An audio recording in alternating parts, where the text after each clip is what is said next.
माझ्याबरोबर शिवसेना नेत्या आणि प्रवक्त्या शीतल म्हात्रे ताई आहेत।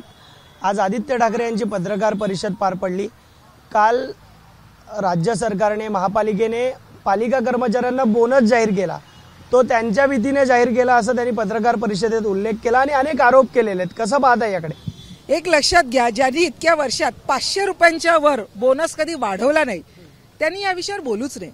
कसं आहे ना की ही जी मीटिंग होती कामगारांची ही आधीच शेड्यूल होती, त्याच्यामुळे अशा मीटिंग्स कधी आहेत ह्याची माहिती घेणं अधिकाऱ्यांकडून आणि मग सकाळी ट्विट करायचं आणि हेच ट्विट झाल्यानंतर ज्या संध्याकाळी मीटिंग्स होतात त्याचे काही निर्णय लागतात ते माझ्याचमुळे कसं झालं असं फुकटचं श्रेयवाद करणं बंद करा, कारण याच्याने काही होणार नाहीये। गेल्या वर्षी माननीय शिंदे साहेबांनी 2,500 रुपये बोनस दिला वाढवून आणि या वर्षी 3,500 बोनस वाढवून दिला।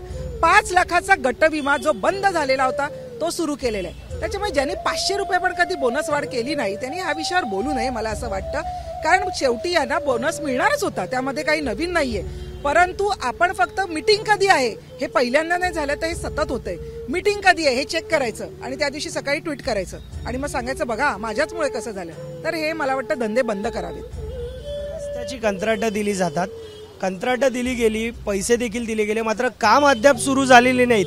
हा कुठेतरी मेगा घोटाळा करण्याचा प्रयत्न हा राज्य सरकारचा आहे असं देखील म्हटलं जातं। आता त्यांना बसून तिथे म्हणणं आणि मुंगेरी लाल के हसीन सपने बघणं याच्या पलीकडे त्यांना काहीच काम नाहीये, कारण जेव्हा त्यांना काम करायचं होतं तेव्हा मात्र आपल्या मित्रांना आपल्या घरच्यांना कसा फायदा होईल हेच सतत बघितलं गेलेलं आहे।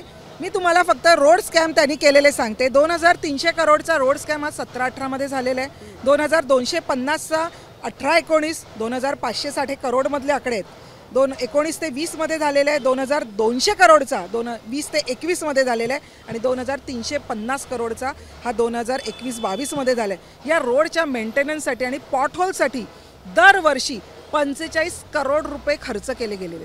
याबद्दल आदित्य ठाकरेंना काय म्हणायचं आहे? म्हणजे स्वतःचं ठेवायचं झाकून आणि दुसऱ्याचं बघायचं वाकून, हे जे काम सुरू केलेलं आहे हे बंद करा।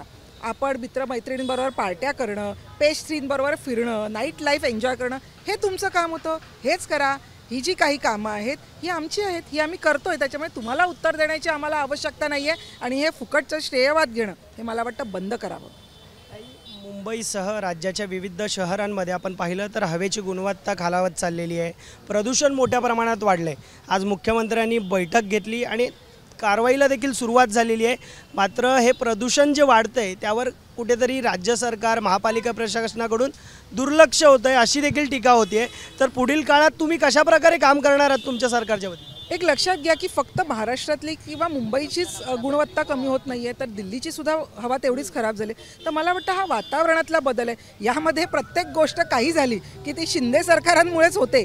हे जे काही नवीन नॅरेटिव्ह सेट करण्याचा प्रयत्न सुरू आहे हा बंद करा। हा संपूर्ण देशाचा हा ग्लोबल वॉर्मिंगचा प्रकार आहे, हा संपूर्ण देशामध्ये या घटना घडतात। दिल्लीमध्ये तर मी असं ऐकलंय की शाळा सुद्धा बंद केल्या गेल्यात, फटाके वाजवण्यावर बंदी टाकण्यात आलेली आहे। तर मला असं वाटतं की हे फक्त मुंबईत नाही, आणि इनफॅक्ट मी जे काल मीडियामध्ये बघत होते तर मुंबईची हवा ही कम्पेअर टू अदर म्हणजे बाकीचे बीड जिल्हा असेल किंवा बाकीचे असेल यांच्यापेक्षा ही बरी आहे। त्यांची तर परिस्थिती अजूनच वाईट आहे। तर मला असं वाटतं की जे जे काही त्याच्यासाठी करण्याच्या गोष्टी आहेत, आजच वर्षावर माननीय मुख्यमंत्री साहेबांनी सर्व अधिकाऱ्यांची बैठक घेऊन त्यांना कडक निर्देश दिलेले आहेत की कशा पद्धतीने आपल्याला काम करायचं आहे। आणि मला वाटतं की मुंबईकरांचंच नव्हे तर महाराष्ट्रातल्या प्रत्येकाचं आयुष्य सुसह्य करण्यासाठी प्रयत्न सुरू आहेत। इनफॅक्ट सगळ्या हॉस्पिटल्सना अलर्टवर ठेवलेलं आहे की जर अशा काही घटना घडल्या की कोणाला श्वसनाचा त्रास, दम्याचा त्रास होत असेल तर काय करावं। बांधकामांवर सुद्धा कशा पद्धतीने त्यांच्यावर काही बंदी आणावी, संपूर्ण बंदी नाही पण त्यांना काही इन्स्ट्रक्शन्स देण्यात याव्यात, या संदर्भात सुद्धा आज बैठक झालेली आहे आणि त्या पद्धतीने कामाला सुद्धा लागलेले आहे। तुमची सहकारी माझी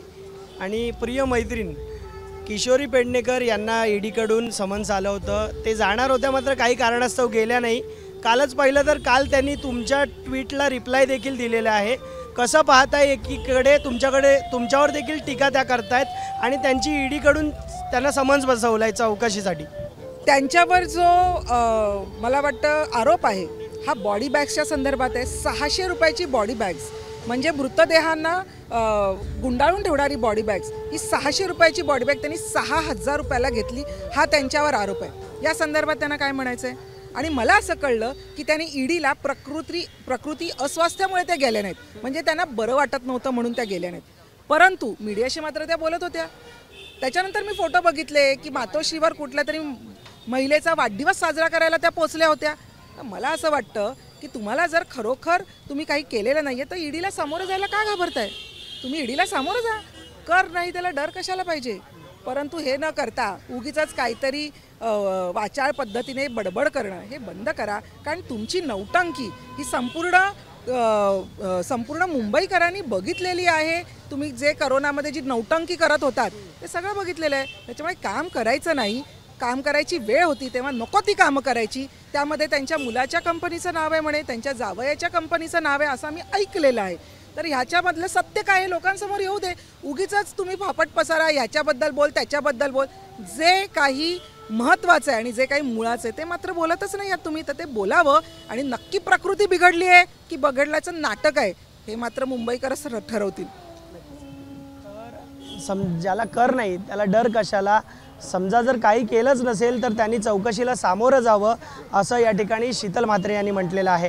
कॅमेरामॅन कृष्णा खापरेसह मी अल्पेश करकरे, एबीपी माझा, मुंबई. एबीपी माझा, उघडा डोळे बघा नीट.